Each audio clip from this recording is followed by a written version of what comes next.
Hey there, my name's Malcolm. Skyrim is a simulation in which you can be anything other than a stealth archer. No matter what game you play, you'll always come back to Skyrim, and then suffer as you try to build up your 3000 mod list of a Skyrim game.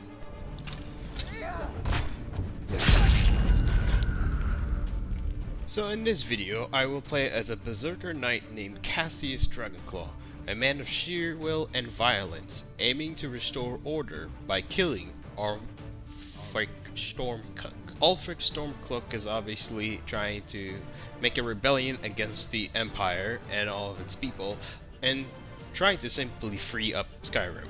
What you may not realize is that when he says freeing up Skyrim for its people, he's only talking about the Nords.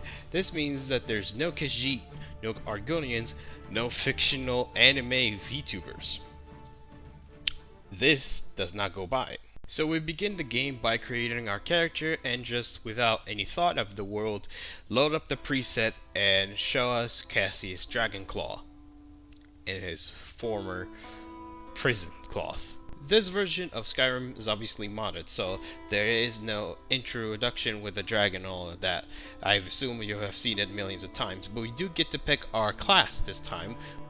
Once we picked our class, we then take off our helmet, put up our axe, and then proceed to the first mine we ever encounter and eliminate the first ever bandit.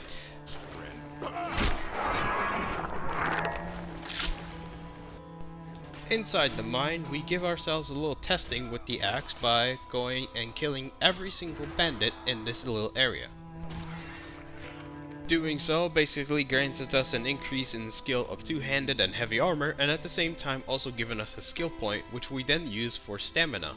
I am trying to have a build revolving around heavy armor and two-handed weapons and also archery. I'm going to explain that later, but I also want to include some smithing into it. We then of course went to Riverwood and talked to Alvor, who is basically the blacksmith. He will be giving me some supplies that I can use in this adventure of mine. After some lingering around and some smithing, I went to Whiterun and began heading to the smelter to smelt off any weapons that I have. So I basically managed to dismantle each and every single weapon that is being carried by the bandits, as well as, well, whatever stuff they had in their pockets. This does not help me a lot in smithing skill, but it does certainly help me in acquiring the stuff to make more stuff and basically increase my smithing using that way. After more smithing, I went to the alchemist shop to use little bits of coin that I have to purchase wheat, which then I used in the alchemy bench to craft a restore health and fortify health potion. All of these little activities grants me another level, which then I use to do the usual, and obviously it was about time to get some actual work. So in order to do that, there's an actual board that actually offers jobs left and right. This is called the Missives mod, and it adds radiant quests given by people around cities, obviously. You just do the tasks that they want, and they'll give you money and experience in return. My first job is to kill the leader at the Halted Stream mine. This would be incredibly useful for me as well as the person who ordered the hit. And so naturally we do all of this until I realized that the boss was kind of a bit powerful than I am and proceeded to suplex me into the ground. So another test this time by launching into the minions before landing the full bro on the leader. He did have a really nice steel longsword, which of course I took without hesitation. But more importantly, this mine actually has a book that transmutes iron ores to silver ore and then gold ore. So having about 5 gold ores, we can get about a gold, which costs about 600 gold coins. After I started looting and finished a little bit and organizing some of the stuff because I will be coming back to it, I then noticed that I can take a quest for getting gold ores. This will be a very good opportunity to use that spell. I also happened to find a mammoth tusk at that mine, so obviously I took one and then went to the Usolda, who is the merchant, and gave her that mammoth tusk so I can give myself a little bit more skill and XP just by simply one little item. I began and not hesitated any longer and started mining those iron ore veins and then using the transmute. Simply, you do once every hour by simply using the transmute skill or the spell and then waiting 1 hour and then repeat until you get the 5 gold ores. Unfortunately, as I was doing that, I've noticed a group of bandits just came by, and then we now had to get ourselves dirty once again. I was kinda worried about it for a moment, but I held my tongue and I managed to slit their throat. At that point, you may understand how the situation goes. We simply do quests left and right, radiant ones, by the people of certain cities, make sure that we can even do such jobs, and then level up and then improve our skills, use the money to basically start smithing, and the process would go on until we reach a certain level. As I was doing my normal daily tasks, I saw a man getting executed. Oh man, I wonder what he did. Upon my travels, I noticed a spiritual fire entity. I'm not sure what you guys call it. It's my first time, or possibly my 7th time, seeing her.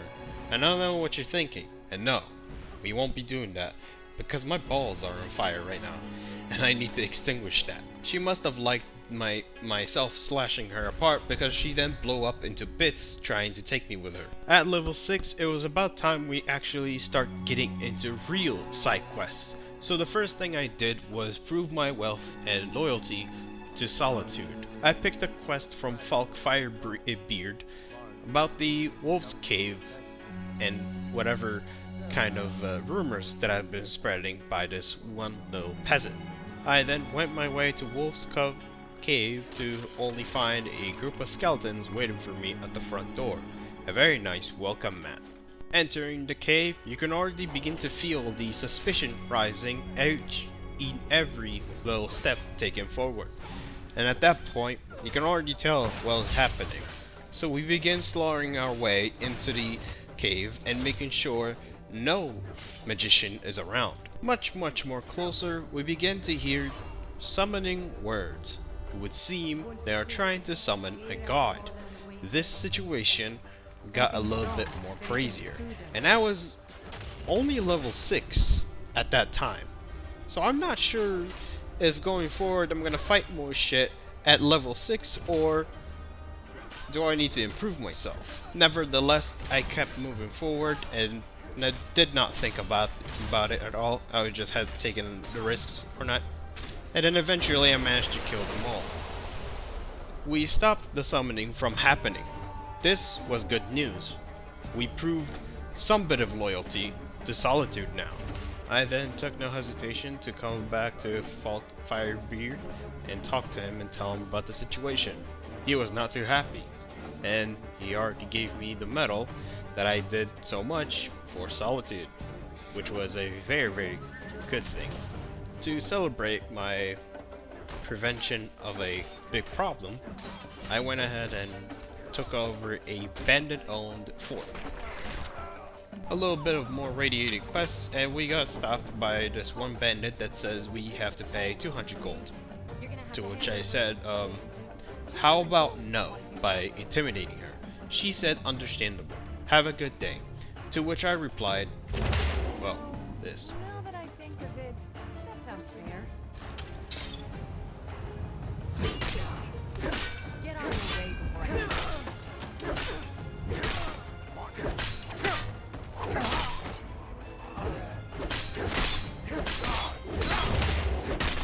I found this nice looking greatsword and decided to take it. I received a letter from Falk again, telling me about Patema, and it seems like she actually was summoned, just barely. And she managed to control a bit of her minions and cause a scene in the insides of Solitude, funny enough. So of course we had to head to a local priest, give us something, and then continue our adventure to take out Patema. She seems to have a big magic influence because she began talking to me even before I never reached towards her. But It would seem such gods can communicate with such words, and luckily enough, I did not succumb to her influence. The rest of the battles were basically followed by killing Draugrs left and right, and also a bit of the vampires, as well as some of her servants. But mostly it was all just Draugrs and skeletons and whatever fledgling being would just show up. Nothing would be difficult for Cassius to take down. Except that trap. It almost killed me. Some of the usual Bethesda puzzle solving issues, and just need to cross this little path until I realized these little gems are not worth the hassle. I then stumbled upon these piles of bodies, and then Patamia decided to show her power by reviving a good couple of them. I don't know what she was thinking. For me, this was pretty much free revitalizing a EXP.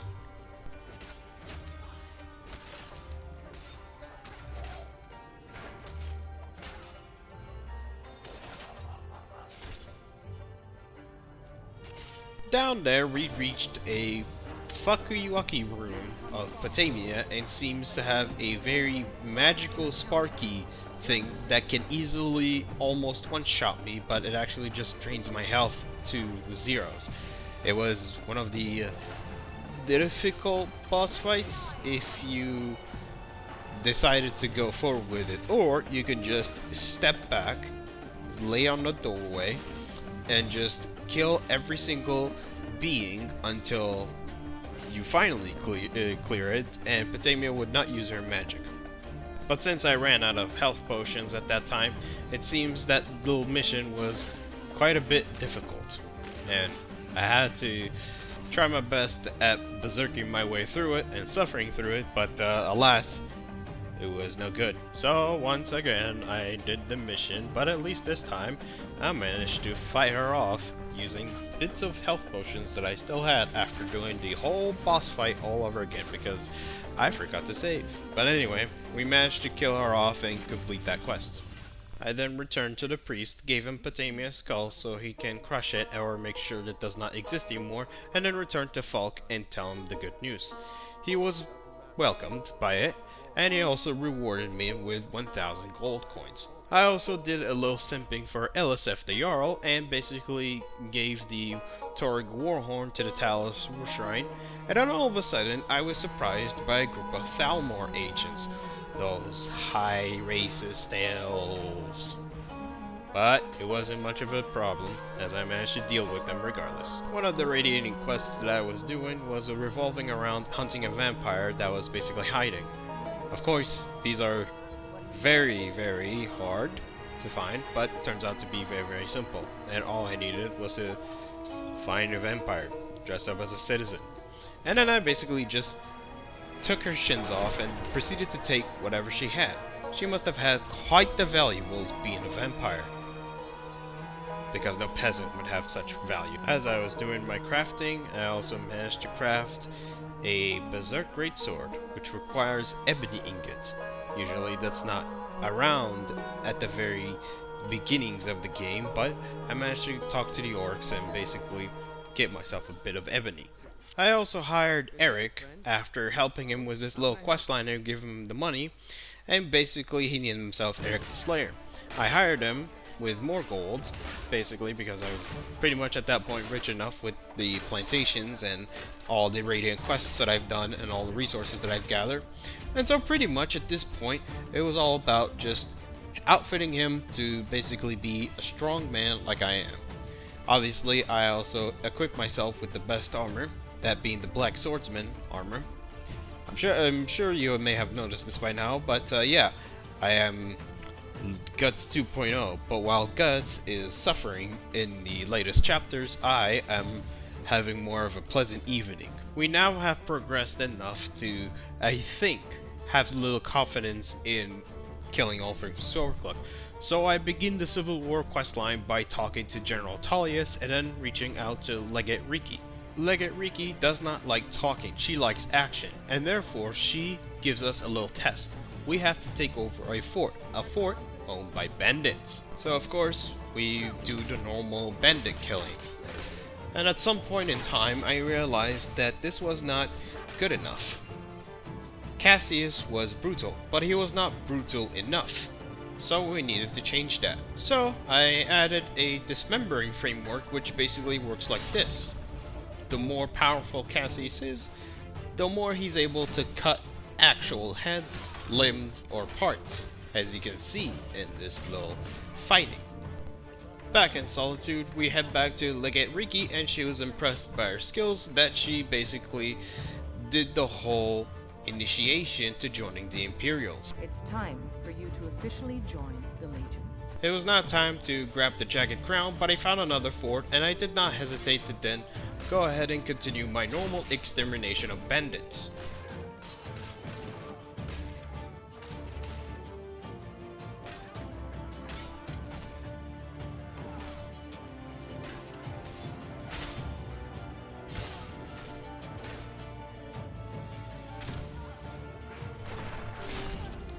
You may notice some asset packs are missing, and that's why you see Eldar cheese wheels popping out as bloody, which I would love to change, but I think I'll keep it that way. We then arrive with Legate Riki and the group, as well as Hadvar, who we escaped with first, but you never saw that because it was alternative start. However, it is time for us to gather up and head to the dungeon and grab the Jagged Crown. As a Berserker Knight, I was not only dealing offense, but also defense for my whole team, as I was taking all the damage and also delivering the biggest blows. This dungeon felt it was more killing Stormcloaks than it was killing anything else, and this was possibly the greatest thing you could give me, as I needed to get further into killing Ulfric StormCloak. So, more dead Stormcloaks for me.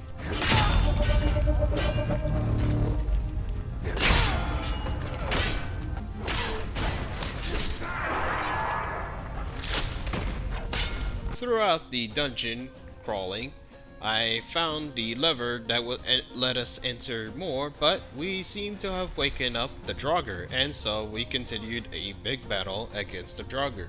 And I think at this point it was about to be a Draugr horde fight.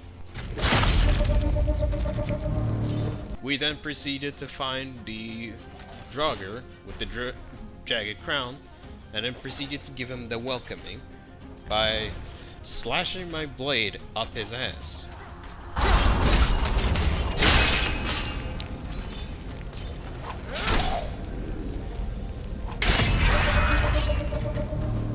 Back at Solitude, I went back to General Tullius to give him the good news and the Jagged Crown. He did give us another task. We have to reach Jarl Baldruf in order to tell him about the attack Ulfric is planning, which is about to be storming Whiterun. Now, supposedly, this would continue the questline, but Jarl Baldruf has a problem, and that is a dragon problem. I am saying this because I have not completed any of the dragon quests or any of that. I've not went to Bleak Falls Barrow to begin with, so naturally I need to do that, and unfortunately it was about time we start doing that. So then after grinding my quests left and right and doing more level ups and also improving my smithing that I reached 100, I then did a quest that basically opened up a hideout that gives me an ebony crossbow.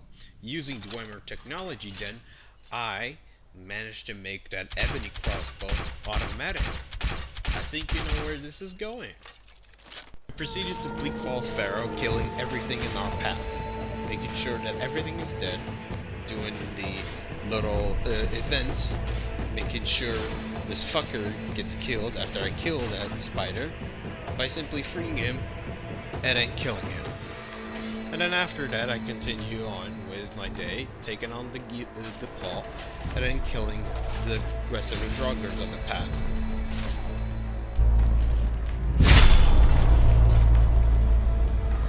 We have reached the area to retrieve the Dragonstone, but I could not get it unless I get the Dragon Shout, which I normally would not use, because I never really wanted to use Dragon Shouts. I wanted to use blades and such. But then we had to fight the boss.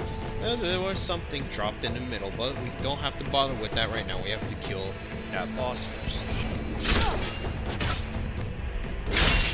I then took the Dragon Stone, and as I was taking the Dragon Stone, I then noticed what was dropped. It was actually the Dragon Slayer.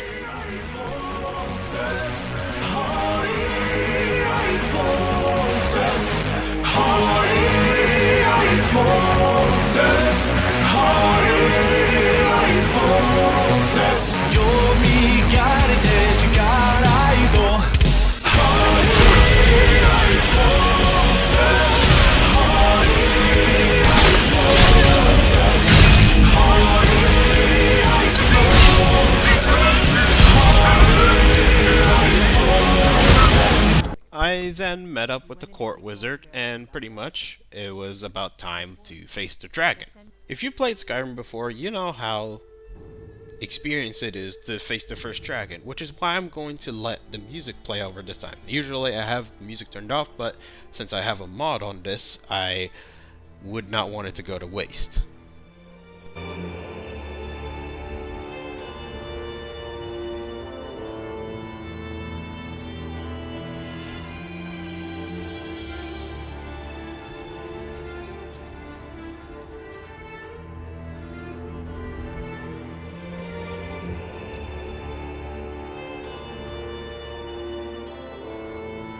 The dragon was around. The dragon was watching.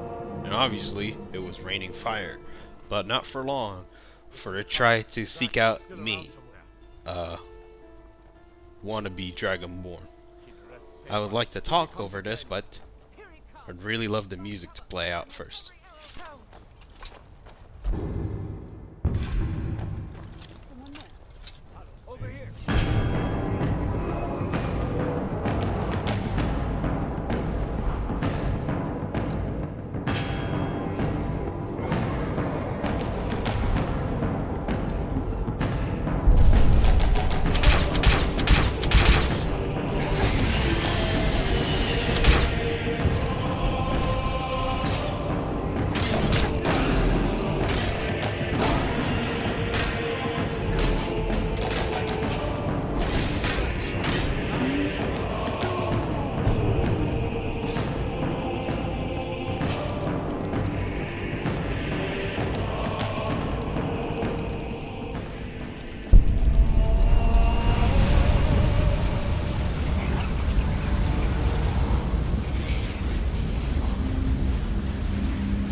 After the defeat of the dragon, I felt relief, but we had another attack coming in, Ulfric.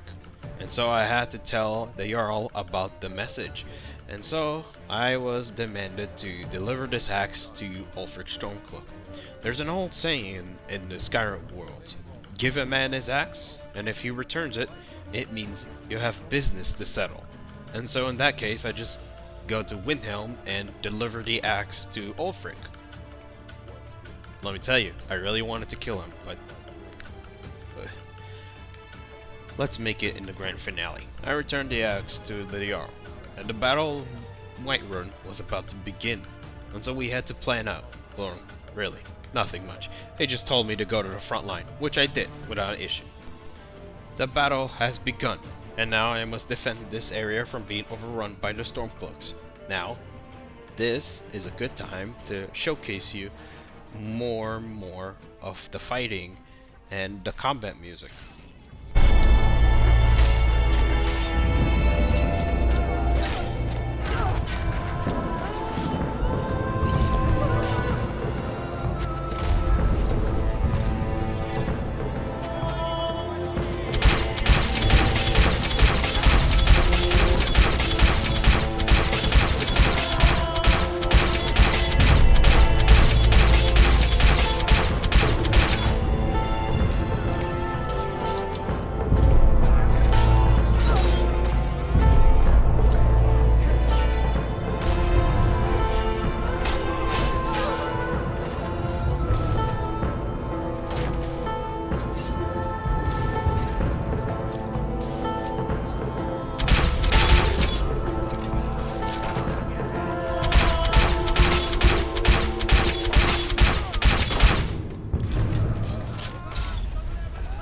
After a hard defense line, we de finally defended Whiterun. And the Jarl sends a nice little speech to all of the guards of the Whiterun. And then pretty much I head back to General Tullius and report to him. At this point you might be thinking, oh, it is time now to take over every single area and every single fort. But I'm going to be clearly honest with you. Regaining the forts, there wasn't much interesting about them, so allow me to show you more killing. Until we reach the end. Each and every single Pale, Rift, Eastmarch, and all of them had little side quests where you take over the fort and gain information from certain enemies. One thing interesting happened was me sending a letter to a StormCloak officer on trying to send him false information. He was asking me why I was not wearing my uniform, and before I even answered, a dragon appeared out of nowhere. We killed the dragon, and the guy was convinced that I'm a StormCloak. Yay, I guess.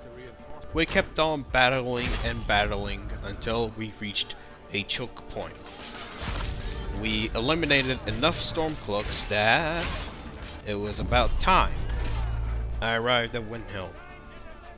General Tullius was given a grand finale of a speech to his loyal legionnaires. We went inside and kept on slashing at every remaining StormCloak.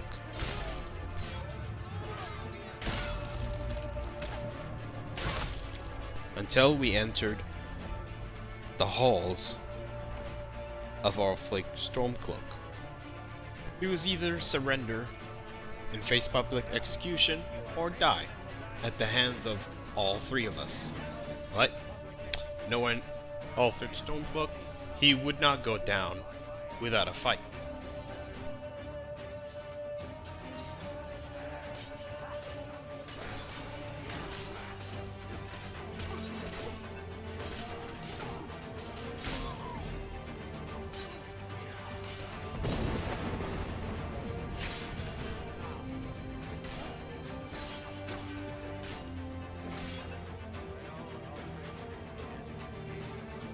General Tullius wanted to kill Ulfric, but the Dragonbone was supposed to do it, because Ulfric said it would be for a better song. Nevertheless, Ulfric gave Cassius the sword that he uses, at least I think so, and then I do my good deed. Ulfric StormCloak is dead. And so Cassius returns home to Whiterun and purchases a homestead, which he now lives at. At least, that's what you think so far. I hope you all enjoyed today's video. Please subscribe and like the video. If this reaches 100 likes, I'll be sure to make a new one. Thank you all, and I'll see you in the next video.